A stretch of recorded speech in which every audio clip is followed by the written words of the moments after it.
Si je veux faire un lieu dans lequel finalement à la fois c'est agréable, etc., et dans lequel il peut y avoir une certaine identité protestante, c'est de rester sur des formes géométriques très simples, de ne pas forcément avoir un système composé axé, c'est-à-dire de produire des espaces où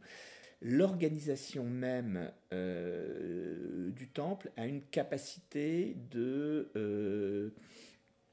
muter pour l'avenir. J'ai essayé de travailler sur des formes à la fois un peu plus carrées, un peu plus ovales. La chapelle des Diaconesses à Versailles est totalement ovale. La forme ovale, alors qui est pas forcément, qui convient pas forcément dans tous les cas, elle est quand même assez intéressante parce que d'abord, c'est un vrai clin d'œil avec l'histoire. Beaucoup des premiers temples construits sont soit rectangulaires, soit carrés, mais également ronds, d'une capacité de se réunir les uns vis-à-vis des autres, pour moi est importante. C'est quelque chose qui serait compliqué à faire dans une église catholique, finalement de supprimer euh, totalement la notion d'axialité. Et quand je dis pas axé, c'est-à-dire presque d'imaginer qu'à un moment donné, il peut y avoir un déplacement de la table de la Sainte Seine, etc. Alors, cette discussion, je l'ai eue avec les diaconesses, elle est extrêmement intéressante parce que au final, elles ont souhaité qu'il y ait quand même un axe préférentiel. Même si, par exemple, à Versailles, il y a une notion d'axialité, etc., le lieu est quand même une très grande capacité à fonctionner sur lui-même. Pour moi, c'est peut-être là que, dans tout ce que je fais, il y a peut-être une certaine conception qui s'impose, c'est de permettre, voilà,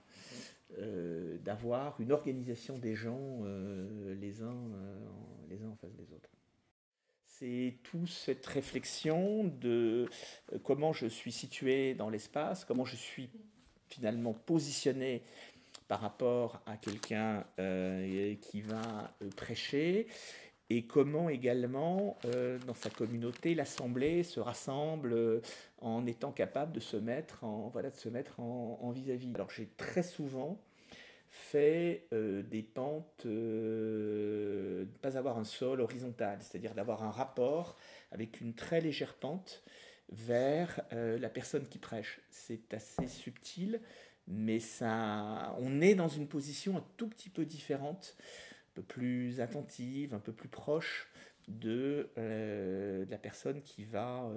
prêcher. Cette notion d'axe et de fond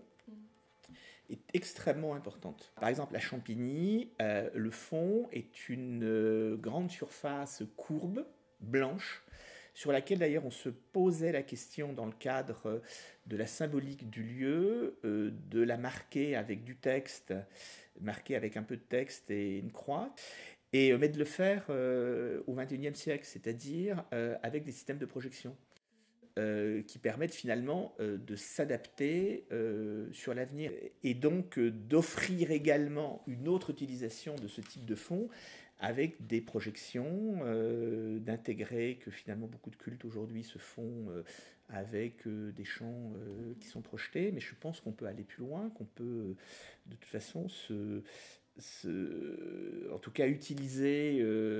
des moyens de vidéo de manière beaucoup plus forte qui permet de projeter, de communiquer, etc. Il y a toute une série au travers de l'image, d'un message et donc d'une compréhension de l'identité qui peut se